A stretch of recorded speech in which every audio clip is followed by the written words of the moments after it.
Hello everyone and welcome to this lecture on dimensionality reduction. Dimensionality reduction refers to the idea that whenever we collect some data and it has lots of variables in it, lots of columns in it, if you will, in the form of an structured table, then it has been identified that some of them might not be useful for further prediction tasks that can be carried out using machine learning algorithms. So let's say if you have 20 independent variables, out of them it might be the case that only 5 are useful, 10 are useful, and so on. So dimensionality reduction refers to the idea that we somehow reduce the dimensionality or the number of features which are there in the data by using some technique. Apart from that, we also can merge the information of different features together, maybe in 2-3 features. So what it does, it reduces the complexity of the model, the execution of the algorithm becomes faster, and these benefits ultimately help us in order to make better predictions. Let's discuss about this concept of dimensional reduction and related concepts in detail in this lecture. So then in the previous lectures, we are discussing the pre-processing techniques, and within that we have discussed a few techniques like handling the missing values, normalization, standardization, etc.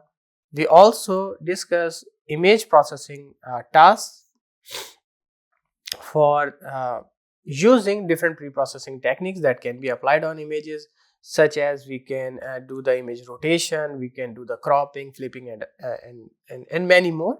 Similarly, there are a few pre-processing steps that we can apply on text also to make it more suitable to be then fed into the machine learning model. Today, in the context of dimensionality reduction, we will discuss these three related ideas. They are feature ranking, feature selection, and feature extraction. They look similar, but there are subtle differences between all these three terms. By the way, all of them are used in the context of dimensionality reduction. So let's start with the importance or significance of the features.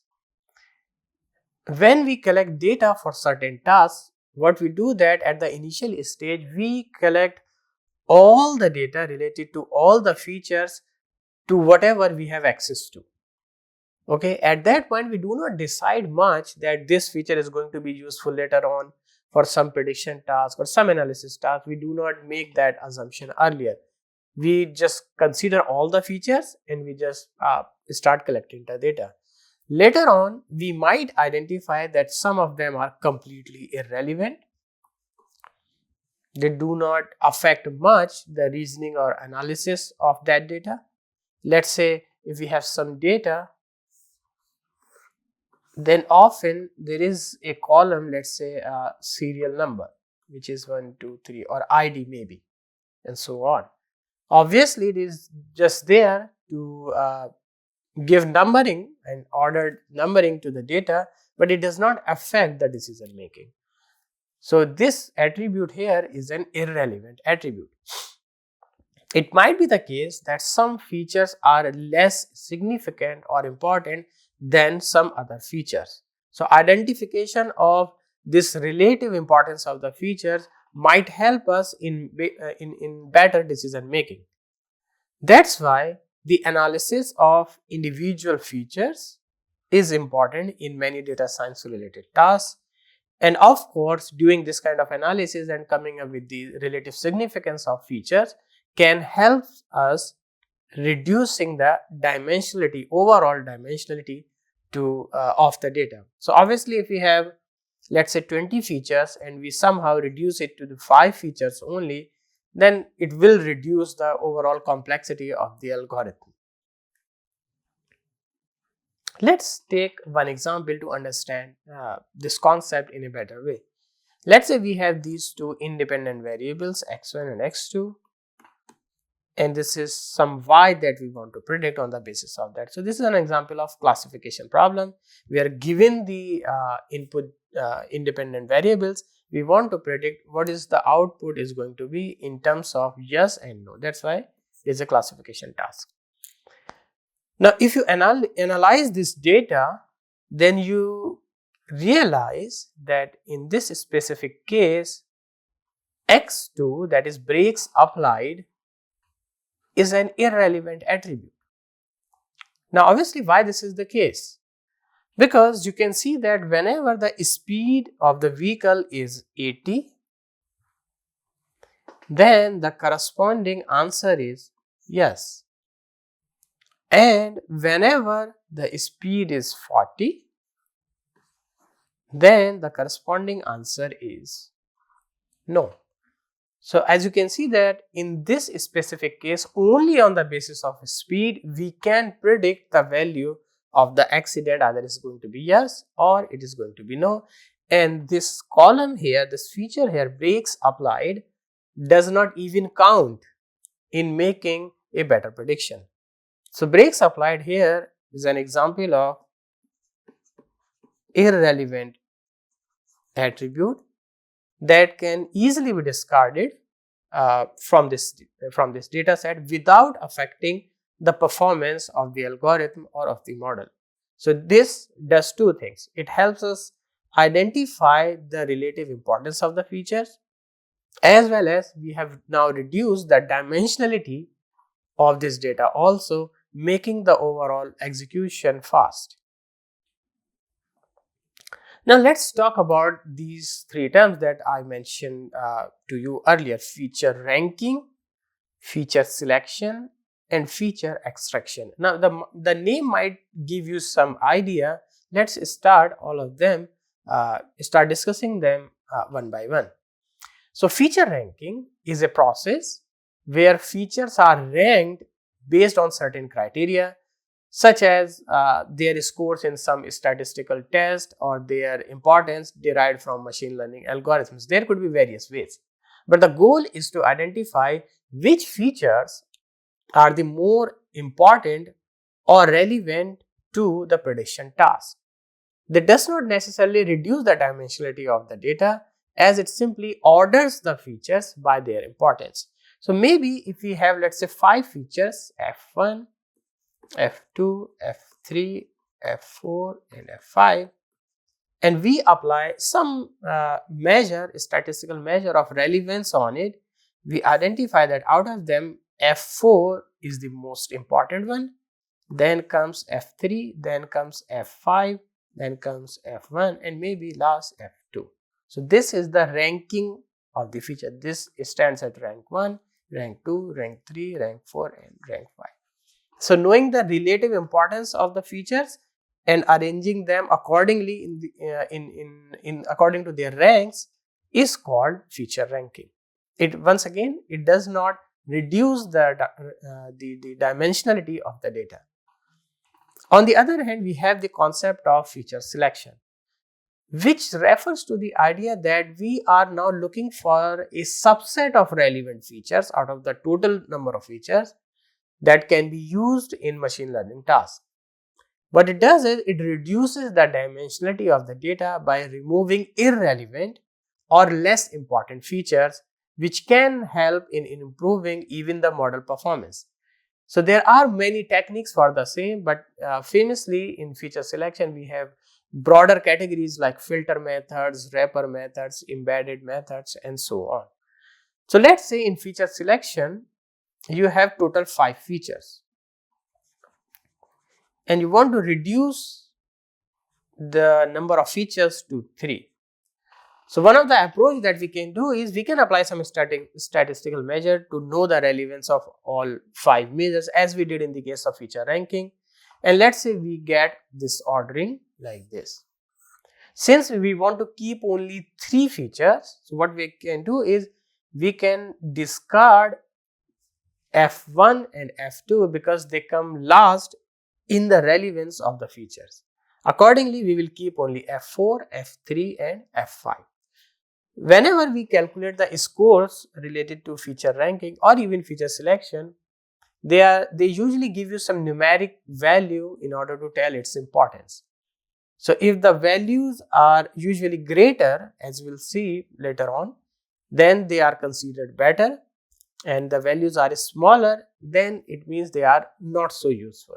So if the last few features have very little relevance, which can be identified in terms of the score that they have got, we can simply remove them and discard them. That's why the name feature selection, that in this example, out of 5, we are finally selecting only 3 features.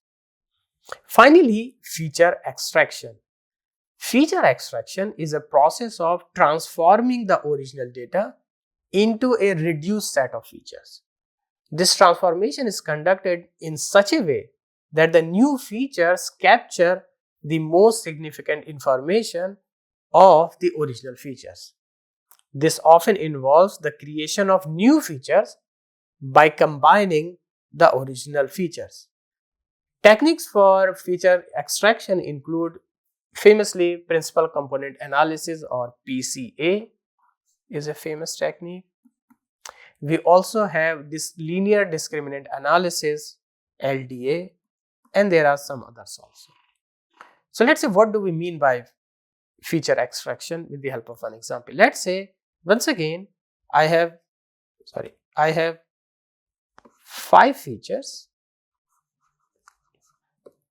I want to, let's say, reduce it to 2. So feature extraction could be that I design a new feature NF1, which is the combination of original feature 1, 3 and 5, and maybe I design a new feature which is the combination of, let's say, F2, F4 and F1. So if you focus on this, you will identify that now out of 5 features, I have only 2 features, new features, NF1 and NF2, but they carry the information of all the features because we have included F1, F3 and F5 to design the first new feature, and F2, F4 and F1 to design the second new feature. So in this way, this process is, by the way, called feature extraction, where we do not simply discard a few features. We take the information from them, all the features, and we construct new features out of the original features. So let's go them one by one. Feature ranking means assigning ranking to the features. Feature selection means selecting a few most relevant features out of the total number of features. And feature extraction refers to the idea that you have been given lots of features, you combine their information and derive new features. Now let's discuss each one of them one by one with the help of example. For feature ranking, there are many algorithms. One famous is calculating the correlation between the feature and the target variable. Let's say my data or some part of the data looks like this, where I have 5 features and finally a target is there which I want to predict.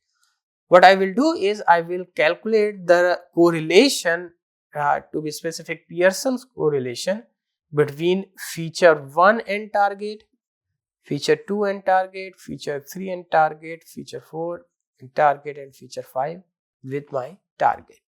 Higher correlation will tell that there is a strong relationship between the target and that feature. So depending upon the correlation value, I will keep that feature. For example, if in this specific case, I calculate the correlation with target for each feature, it turns out that feature 1 has the highest level of correlation.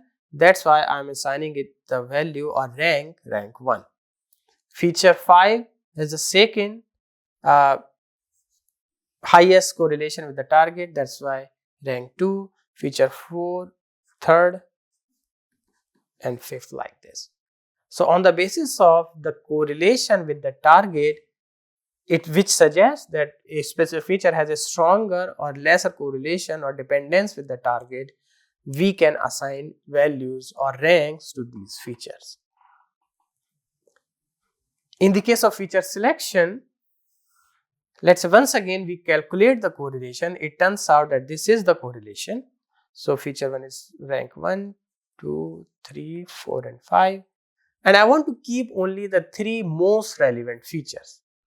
Then I will consider feature 1, feature 5, feature 4 as the most relevant features, and will consider only these 3 for further prediction or further analysis in the machine learning task.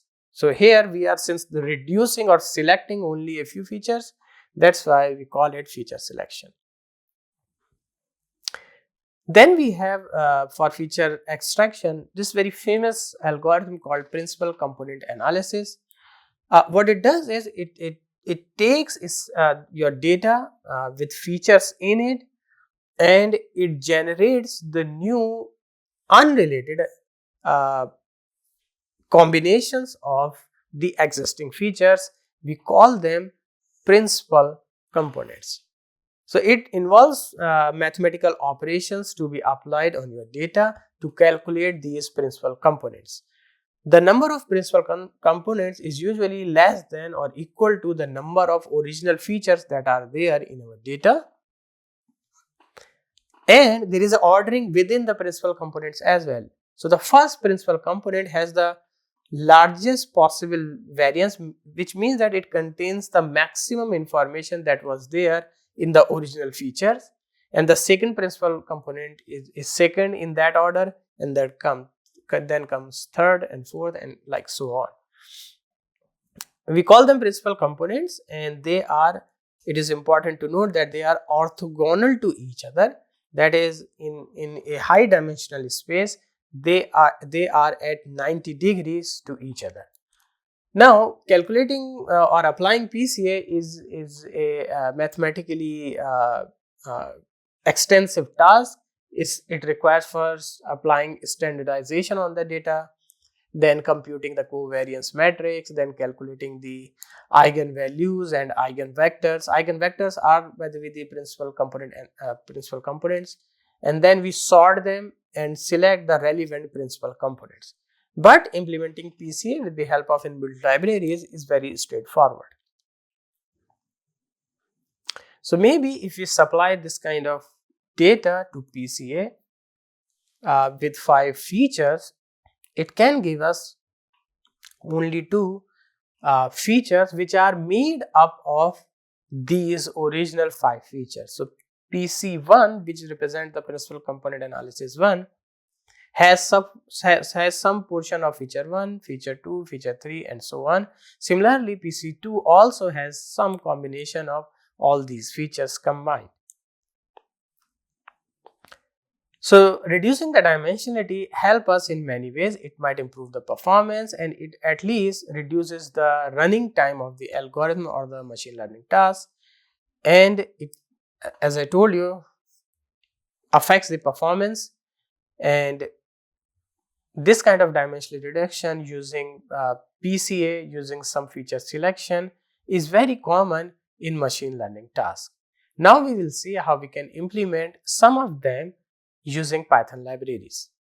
Let's try to implement feature ranking, feature selection, and feature extraction using inbuilt Python libraries. As you can see on your screen, we will first try to implement feature ranking. For that, first I have imported the necessary libraries, which are pandas and numpy. Let me create some random data using the random function available in the numpy array. Here I am creating 6 columns with the name feature 1, 2, 3, 4, 5 and finally the target variable, and I'm creating 100 such instances and storing that into my data frame df. If you look at the data frame, it contains 6 columns, 5 features and 1 target, and it has overall 100 rows. Now what we'll do is we will calculate the correlation among them using the .corr function. What this does is it gives you the correlation matrix where the correlation between each feature with every other feature is mentioned. Out of them, we will keep only those values which are related with the correlation of each feature with the target only. When we do that, we get the feature correlation variable. We can finally arrange that into the form of a table by applying the sorting operation. And finally, when we print the table, you will see that feature 2 has the highest correlation with the target with a value 0.08, feature 3 has 0.06, and so on. So on the basis of that, we can say that feature 2 has the highest ranking, feature 3 is next after feature 2, then comes feature 4, then comes feature 5, and so on. You might also notice that the value of correlation is not very high because data we have generated using a random function. If there is some relation between the target variable and these features, we might get a better value of correlation, which might give a better understanding of the relative difference between these features. But nonetheless, this is how we can do the feature ranking.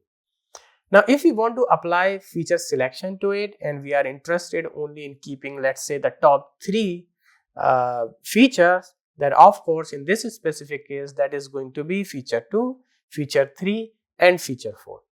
However, there are more sophisticated feature selection algorithms, especially in the subcategory of wrapper methods, which extensively try to find the best feature subset that can give you the best performance for a predictive task. Now let's move on to the feature extraction, where we will try to implement PCA or principal component analysis. Here also I am generating some data randomly, and there are total 10 rows and number of features are 5. For PCA, often we first standardize the data with mean 0 and variance 1, and then we apply PCA. As you can see that as the argument we are forcing to take only the top 2 principal components which are higher in ranking. We can also mention some other number of principal components as well. So using PCA, we will fit our data, the scale data, which we have derived after implementing the standardization process, and apply PCA on it. Now, for better representation, we are assigning them the column name PC1 and PC2,